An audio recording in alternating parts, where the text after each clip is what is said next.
تعریف اللہ ہی کے لیے ہے۔ جیسا کہ ہم دیباچے میں بیان کر چکے ہیں، سورہ فاتحہ اصل میں تو ایک دعا ہے، لیکن دعا کی ابتدا اس ہستی کی تعریف سے کی جا رہی ہے جس سے ہم دعا مانگنا چاہتے ہیں۔ یہ گویا اس امر کی تعلیم ہے کہ دعا جب مانگو تو مہذب طریقے سے مانگو۔ یہ کوئی تہذیب نہیں ہے کہ منہ کھولتے ہی جھٹ اپنا مطلب پیش کر دیا۔ تہذیب کا تقاضا یہ ہے کہ جس سے دعا کر رہے ہو پہلے اس کی خوبی کا، اس کے احسانات اور اس کے مرتبے کا اعتراف کرو۔ تعریف ہم جس کی بھی کرتے ہیں دو وجوہ سے کیا کرتے ہیں۔ ایک یہ کہ وہ بجائے خود حسن و خوبی اور کمال رکھتا ہو، قطع نظر اس سے کہ ہم پر اس کے ان فضائل کا کیا اثر ہے۔ دوسرے یہ کہ وہ ہمارا محسن ہو اور ہم اعتراف نعمت کے جذبے سے سرشار ہو کر اس کی خوبیاں بیان کریں۔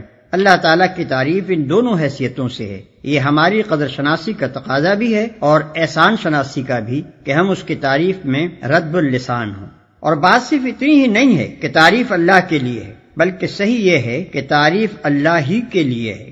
یہ بات کہہ کر ایک بڑی حقیقت پر سے پردہ اٹھایا گیا ہے، اور وہ حقیقت ایسی ہے جس کی پہلی ہی ضرب سے مخلوق پرستی کی جڑ کٹ جاتی ہے۔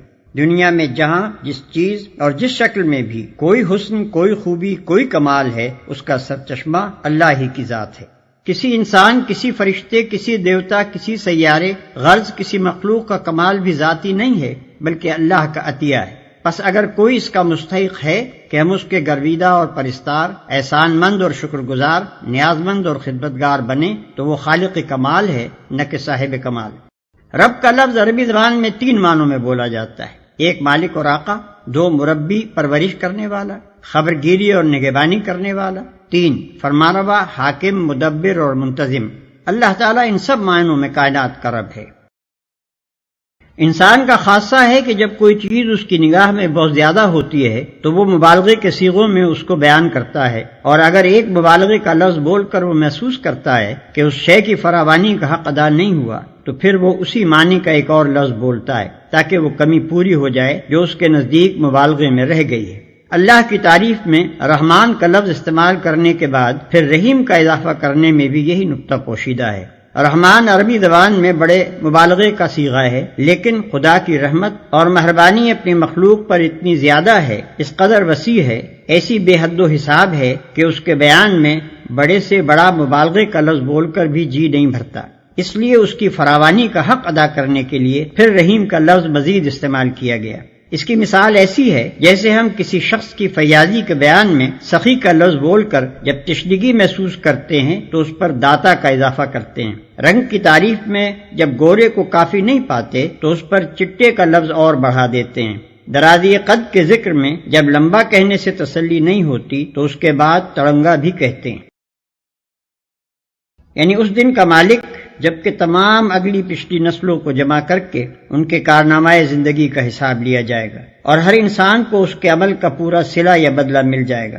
اللہ کی تعریف میں رحمان اور رحیم کہنے کے بعد مالک روز جزا کہنے سے یہ بات نکلتی ہے کہ وہ نرا مہربان ہی نہیں ہے بلکہ منصف بھی ہے، اور منصف بھی ایسا با اختیار منصف کہ آخری فیصلے کے روز وہی پورے اقتدار کا مالک ہوگا، نہ اس کی سزا میں کوئی مزاحم ہو سکے گا اور نہ جزا میں مانے۔ لہذا ہم اس کی ربوبیت اور رحمت کی بنا پر اس سے محبت ہی نہیں کرتے بلکہ اس کے انصاف کی بنا پر اس سے ڈرتے بھی ہیں، اور یہ احساس بھی رکھتے ہیں کہ ہمارے انجام کی بھلائی اور برائی بالکلیہ اسی کے اختیار میں ہے۔ عبادت کا لفظ بھی عربی زبان میں 3 معنوں میں استعمال ہوتا ہے۔ 1 پوجا اور پرستش، 2 طاعت اور فرمانبرداری، 3 بندگی اور غلامی۔ اس مقام پر تینوں معنی بیک وقت مراد ہیں، یعنی ہم تیرے پرستار بھی ہیں، مطیع فرمان بھی اور بندہ و غلام بھی۔ اور بات صرف اتنی ہی نہیں ہے کہ ہم تیرے ساتھ یہ تعلق رکھتے ہیں بلکہ واقعی حقیقت یہ ہے کہ ہمارا یہ تعلق صرف تیرے ہی ساتھ ہے۔ ان تینوں معنوں میں سے کسی معنی میں بھی کوئی دوسرا ہمارا معبود نہیں ہے، یعنی تیرے ساتھ ہمارا تعلق محض عبادت ہی کا نہیں ہے بلکہ استعانت کا تعلق بھی ہم تیرے ہی ساتھ رکھتے ہیں۔ ہمیں معلوم ہے کہ ساری کائنات کا رب تو ہی ہے اور ساری طاقتیں تیرے ہی ہاتھ میں ہیں اور ساری نعمتوں کا تو ہی اکیلا مالک ہے، اس لیے ہم اپنی حاجتوں کی طلب میں تیری طرف ہی رجوع کرتے ہیں، تیرے ہی آگے ہمارا ہاتھ پھیلتا ہے اور تیری مدد ہی پر ہمارا اعتماد ہے۔ اسی بنا پر ہم اپنی یہ درخواست لے کر تیری خدمت میں حاضر ہو رہے ہیں۔ یعنی زندگی کے ہر شعبے میں خیال اور عمل اور برتاؤ کا وہ طریقہ ہمیں بتا جو بالکل صحیح ہو، جس میں غلط بینی اور غلط کاری اور بد انجامی کا خطرہ نہ ہو، جس پر چل کر ہم سچی فلاح و سعادت حاصل کر سکیں۔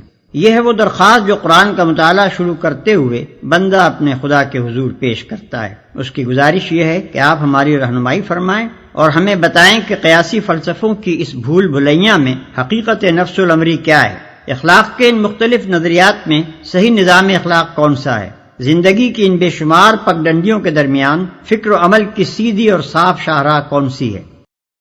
یہ اس سیدھے راستے کی تعریف ہے جس کا علم ہم اللہ تعالیٰ سے مانگ رہے ہیں، یعنی وہ راستہ جس پر ہمیشہ سے تیرے منظور نظر لوگ چلتے رہے ہیں، وہ بے خطا راستہ کہ قدیم ترین زمانے سے آج تک جو شخص اور جو گروہ بھی اس راہ پر چلا وہ تیرے انعامات کا مستحق ہوا اور تیری نعمتوں سے مالا مال ہو کر رہا۔